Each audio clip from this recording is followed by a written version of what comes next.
High guys, welcome to cric chat Venkatesh. ఇవాళ 1వ తారీఖు, కానీ అందరూ 1వ తారీఖు గురించి మాట్లాడట్లేదు. ఉస్మాన్ తారీఖ్ గురించి మాట్లాడుతున్నారు.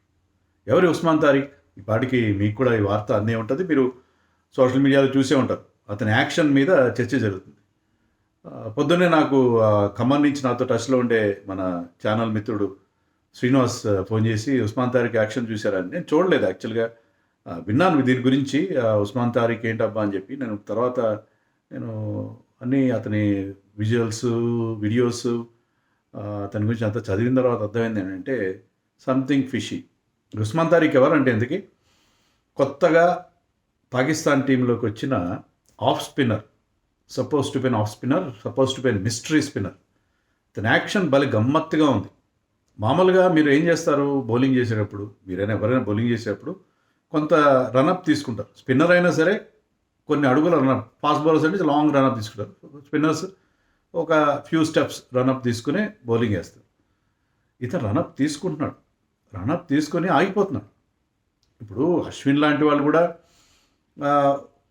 కొన్ని డెలివరీస్లో పాజ్ చేసి, అంటే ఆ పాజ్ కూడా పార్ట్ ఆఫ్ దర్ ఫ్లో, చిన్న పాజ్ తీసుకొని బ్యాట్స్మెన్ కదలికని అబ్జర్వ్ చేసి అప్పుడు బౌలింగ్ వేస్తారు. లేకపోతే బ్యాట్స్మెన్ అన్సెటిల్ చేయడానికి ఆ పాజ్ తీసుకుంటారు. తనాల కాదు, చాలా పెద్ద పాజ్ తీసుకుని, ఎంత పాజ్ తీసుకుంటున్నాడంటే మీరు వెళ్ళి కాఫీ తాగి రావచ్చు లోపల. అంతా పాజ్ తీసుకుని విసురుతున్నాడంటే బాల్ వేస్తున్నాడు. అది చెక్కింగ్ లాగానే ఉంది. అంటే I'm not an expert, biomechanics expert ఏం కాదు.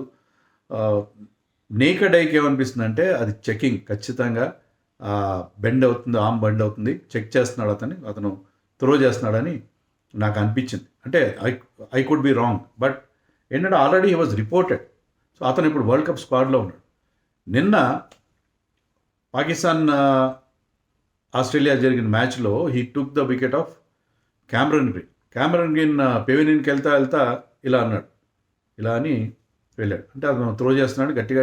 పెవిలియన్కి వెళ్ళిన తర్వాత చాలా ఆవేశంగా అతను రియాక్ట్ అయ్యాడు, ఇది చక్కర్ అన్నట్టుగా. అంటే మాటలు మనకు తెలియదు, కానీ మొత్తం మీద చాలా యాంగ్రీగా వెళ్ళాడు. సరే, అవుట్ అయిన బ్యాట్స్మెన్ కొంచెం ఉక్రోషం ఉంటుంది, దానికోసం ఒక బౌలర్ని బ్లేమ్ చేయడం. కానీ ఆల్రెడీ ఈ వాజ్ రిపోర్టెడ్. అది కూడా సైడ్ ఆమ్, మన కేదార్ జాదవ్ వేస్తాడు చూడండి, కొన్నిసార్లు సైడ్ ఆమ్ వేస్తున్నాడు. ఏంటో బౌలింగ్ చాలా గమ్మత్తుగా ఉంది. నాకేమనిపించిందంటే, సరే ఇవన్నీ పక్కన పెడదాం, అది నిజంగా బెండ్ ఉందా లేదా అనేది పక్కన పెట్టేస్తే, అది 15 degrees దాటిందా లేదా అనేది మనం నేకడైతే చూసి చెప్పలేం. ఒక్కటి నేను అబ్జర్వ్ చేసినట్టు, నేను కూడా ఇవాళ ఫుల్ షర్ట్ వేసుకున్నాను చూడండి. మామూలుగా ఇప్పుడు హాఫ్ షర్ట్స్ వేస్తాను కదా, ఇవాళ కావాలని ఫుల్ షర్ట్ వేసుకున్నాను. ఫుల్ షర్ట్కి హాఫ్ షర్ట్కి తేడా మీరు అబ్జర్వ్ చేయండి. ఏ బౌలర్ యాక్షన్ అయితే సస్పెక్ట్గా ఉంటుందో they will wear full shirts. Syed Ajmal చూసుకోండి, గతంలో Syed Ajmal was called, Shoaib Akhtar was called. మన సునీల్ నారాయణ ఎన్నోసార్లు అతని యాక్షన్ మీద చేయాలి. సునీల్ నారాయణ ఆల్వేస్ బౌల్స్ అయితే ఫుల్ స్లీవ్స్ వేస్తాడు. సో ఫుల్ స్లీవ్స్ వేసిన బౌలర్స్ అందరూ కూడా, అశ్విన్ కూడా ఒకనొక సందర్భంలో, సరే అందరూ చెకింగ్ చేస్తున్నారు కదా, నేను కూడా ఫుల్ స్లీవ్స్ వేసుకుని చూపిస్తాను అంటే, అతను చెకింగ్ చేశాడని కాదు, ఫుల్ స్లీవ్స్ అనేది చాలా డౌట్ఫుల్. ఫుల్ స్లీవ్స్తో బౌలింగ్ వేసే వాళ్ళ విషయంలో డౌట్ ఉంటుంది. ఎందుకంటే అది కొంతవరకు హైట్ చేస్తుంది. మీ మోచేయి బయటకు ఎక్స్పోజ్ అయినప్పుడు ఆ బెండ్ని కనిపెట్టడం కష్టం అవుతుంది, ఈజీ అవుతుంది. కానీ మీ మోచేయిని ఇలా కవర్ చేసుకున్నాను ఫుల్ స్లీవ్స్తో కవర్ చేసుకుంటే మీ బెండ్ గుర్తుపట్టడం చాలా కష్టంగా ఉంటుంది. సో ఇది అశ్విన్ కూడా ఇతని గురించి వ్యాఖ్యానించాడు. ఏమన్నాడంటే, ఈ లీగ్స్లో సరైన ఐసీసీ నిబంధనలు ఉండవు, చెకింగ్ అంటే చెకింగ్ సరైన చెక్స్ ఉండవు, దీంట్లో ఎస్కేప్ అవుతారు అన్నట్టుగా అశ్విన్ కూడా ఇండైరెక్ట్గా ఈ ఉస్మాన్ తారీఖ్ విషయంలోనే చెప్పాడు. ప్లస్ ఇంకోటి ఏంటంటే, ఇతను 28 years, కానీ ఇప్పుడే వస్తున్నాడు ఇంటర్నేషనల్ క్రికెట్లోకి. ఆల్రెడీ 3 మ్యాచ్ల్లో 8 వికెట్లు తీశాడు T20s. ఒక 40 ఎన్నో T20 మ్యాచెస్ ఆడాడు, లీగ్స్ ఆడాడు, పిఎస్ఎల్ ఆడాడు, సిపిఎల్ ఆడాడు, దుబాయ్లో IL T20 జరుగుతుంది, అది కూడా ఆడాడు. ఇతను బౌలింగ్ చూస్తుంటే డౌట్. ఆల్రెడీ పిఎస్ఎల్ 2024లో he was called for chucking. కానీ ఏంటంటే పాకిస్తాన్లో బయోమెకానిక్స్ ల్యాబ్ ఉంది, అది ఐసీసీ అక్రెడిటెడ్ ల్యాబో కాదో మనకు తెలీదు. వాళ్ళ క్రికెట్ అకాడమీ ఉంటుంది కదా, జాతీయ క్రికెట్ అకాడమీలో ఒక బయోమెకానిక్స్ ల్యాబ్ ఉంది. దాంట్లో అతన్ని వాళ్ళు టెస్ట్ చేశారు, మన మురళీధరన్కి పెట్టినట్టుగానే అన్ని సెన్సర్స్ పెడతారు, చేతికంతా షర్ట్ తీసి పెట్టి ఆ బౌలింగ్ యాక్షన్ని కంప్యూటర్స్తో చెక్ చేస్తారు బయోమెకానిక్ ఎక్స్పర్ట్స్. వాళ్ళు చేసి దే క్లియర్డ్ హిమ్. సో అతనికి ఏం చెకింగ్ చేయట్లేదు, ఆ 15 degrees బెండ్ లేదు, అతను చెయ్యి అంత మోచే అంత వంచట్లేదు అని చెప్పి వాళ్ళు అతన్ని క్లియర్ చేశారు. మళ్ళీ అగైన్ నెక్స్ట్ ఇయర్ 2025 PSL వాళ్ళ పాకిస్తాన్ ప్రీమియర్ సూపర్ లీగ్లో కూడా వాజ్ అగైన్ వాజ్ కాల్డ్. మళ్ళీ అతన్ని అంపైర్లు తప్పు పట్టారు, అతని యాక్షన్ క్వశ్చన్ చేశారు. క్వశ్చన్ చేస్తే మళ్ళీ వెళ్ళాడు, మళ్ళీ చెక్ చేయించుకున్నాడు, అది క్లియర్. కానీ ఇది అంతా ఎక్కడ జరిగింది? అశ్విన్ చెప్పినట్టు లీగ్స్లో జరిగింది. లీగ్స్లో ఎప్పుడు పెద్దగా ఎవరిని పెద్దగా తప్పు పట్టింది లేదు, ఎంపైర్లు రిపోర్ట్ చేసింది. మనకు వచ్చిన బాధ ఎందుకు, ఐసీసీ వాళ్ళు చూసుకుంటారులే, ఇదే డొమెస్టిక్ టోర్నమెంట్ అని చెప్పి దాన్ని పక్కన పెట్టేస్తారు. అంపైర్స్ కూడా డొమెస్టిక్ అంపైర్సే ఉంటారు, వాళ్ళంత రిస్క్ తీసుకోరు. ఎందుకు వచ్చిన బాధ మాకెందుకు, వాళ్ళు కనుక ఏదో పెద్ద హీరోయిజం చూపించాలనుకున్నారు అనుకోండి, తర్వాత వాళ్ళకి ఎంపైరింగ్ ఛాన్సెస్ రావు. సో ఇవన్నీ దృష్టిలో పెట్టుకుని డొమెస్టిక్లో రిపోర్ట్ చేయడం కానీ దాన్ని, మరి బయట లీగ్స్ కూడా ఆడాడు, బయట లీగ్స్లో ఇలాగే ఉంటుంది. సో ఇంటర్నేషనల్లో మరి 3 మ్యాచ్లు ఆడాడు. నిన్న మాత్రం క్యామరన్ గ్రీన్ చాలా స్పష్టంగా అతను చెకింగ్ చేస్తున్నాడు అన్నట్టుగా మనకు ఒక ఇంప్రెషన్ ఇచ్చాడు.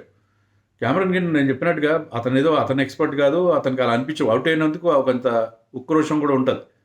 అతని యాక్షన్ ఖచ్చితంగా సస్పెక్ట్గా ఉంది యాక్షన్ మాత్రం. నేను ఒక గేటెడ్ కమ్యూనిటీలో ఉంటాను. మార్నింగ్ అప్పుడైనా అట్లా వాకింగ్కి వెళ్తున్నప్పుడు మా దగ్గర క్లోజ్డ్ నెట్స్ ఉంటాయి, అక్కడ పిల్లలు ఆడుతుంటారు. పిల్లలు ఇలే చేస్తారు. పిల్లలు ఏంటంటే వస్తారు, కొంచెం రన్అప్ తీసుకుంటారు, చేయి తిప్పుతారు. చేయి తిప్పిన తర్వాత చేయి తిప్పిన వాళ్ళు అదే యాక్షన్తో బౌలింగ్ వేయరు, లాగి అప్పుడు ఇలా విసురుతారు. సో వాళ్ళకి ఆ పవర్ సరిపోదు, చేయి తిప్పి ఇట్లా యాక్షన్ తిప్పి వేసే పవర్ సరిపోదు. ఎందుకంటే ఇలా తిప్పి ఇలా విసిరి కొడతారు.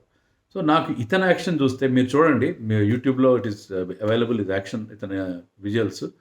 ఈ ఉస్మాన్ తారిక్ యాక్షన్ అలాగే ఉంది. ఏంటి ఆగిపోతాడేంటి అతను, ఎందుకు రన్అప్ తీసుకోవడం? రన్అప్ ఎందుకు, మా మొమెంటం ఎందుకు తీసుకుంటారు మీరు? మొమెంటం రావాలి, బౌలింగ్లో మొమెంటం రావడం కోసం ఇతను రన్అప్ తీసుకుని ఆగిపోయి ఒక గ్రంట్ చేసి ఇలా వేస్తున్నాడు.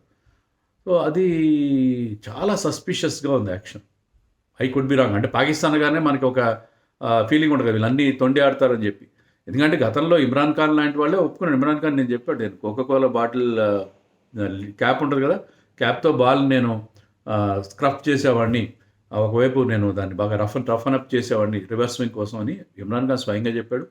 ఈవెన్ వకార్ యూనస్, వకీజ్ అసీం అక్రమ్ లాంటి గ్రేట్ బౌలర్స్ వాళ్ళు కూడా చెప్పారు, మా రివర్స్ స్వింగ్ అంటే ఏం కాదు, బాల్ని మేము మేనేజ్ చేస్తాం, ఒకవైపు దాన్ని గోళ్ళతో వాటితో గీకుతాం అని చెప్పి వాళ్ళు ఎప్పుడు అంతే. వాళ్ళు బాల్ ట్యాంపరింగ్లో పాకిస్తాన్ మించిన వాళ్ళు లేరు. వాళ్ళ బౌలర్స్ కూడా అప్పుడు సయీద్ అజ్మల్ చెప్పాను, నేను షోయబ్ అఖ్తర్ చెప్పాను, ఈవెన్ షోయబ్ మలిక్, వీళ్ళందరి బౌలింగ్ యాక్షన్ విషయంలో కూడా సందేహాలు వ్యక్తమైనాయి. Saeed Ajmal was ban for some time, for a long time. Shoaib Malik కానీ వీళ్ళందరి బౌలింగ్ యాక్షన్ విషయంలో గతంలో అనేక సమస్యలు వచ్చినాయి. సో వాళ్ళ బౌలింగ్ యాక్షన్ ఎవరిది కూడా క్లీన్గా, ముఖ్యంగా వాళ్ళ off spinners even Saqlain Mushtaq bowling చేసే ఆ దూసరా విషయంలో కూడా doosra is nothing but chucking. చాలామంది గ్రేట్ స్పిన్నర్స్, మాజీ స్పిన్నర్స్ ఏమంటారంటే, నువ్వు చెకింగ్ చేయకుండా దూసరా వేయలేవు, అది హర్భజన్ వేసినా సక్లైన్ ముస్టాక్ వేసి ఎవరైనా సరే without chucking the arm you cannot bowl the doosra. అంటే మామూలుగా ఆఫ్ స్పిన్నర్ బాల్ ఎలా ఉంటుంది, రైట్ హ్యాండర్కి బయట నుంచి లోపలికి టర్న్ అవుతుంది. దూసరా అనేది దానికి వ్యతిరేకంగా లెగ్ స్పిన్నర్ బాల్ లాగా మీకు లెగ్ స్టంప్ నుంచి ఆఫ్ స్టంప్ వైపు టర్న్ అవుతుంది. అలా టర్న్ చేయాలంటే నువ్వు చెకింగ్ చేయాలి, మోచేయి వంచాలి అని చెప్పి ఎక్స్పర్ట్స్ చెప్పారు. సో పాకిస్తాన్ ఆఫ్ స్పిన్నర్స్ అందరూ కూడా యాక్షన్ సస్పెక్ట్గానే ఉంది. ఇతను కూడా అలాగే ఉన్నాడు. వరల్డ్ కప్లో మరి ఏంటి శ్రీనివాస్ అంటాడు, ఏంటి 10 వికెట్లు తీస్తాడే మన మీద అని అతను కూడా కొంచెం భయం వ్యక్తం చేశాడు. సరే, నార్మల్ యాక్షన్తో వికెట్లు తీస్తే ఎవరికి ఎలాంటి అబ్జెక్షన్ లేదు, కానీ సస్పెక్ట్ యాక్షన్ ఉంటే దాని మీద ఖచ్చితంగా ఒక కన్ను వేసి ఉంచాలి. ICC should immediately take good look at his bowling అని నేను అనుకుంటున్నాను. దీని గురించి మీరు అనుకున్నా నాకు కామెంట్స్లో చెప్పండి.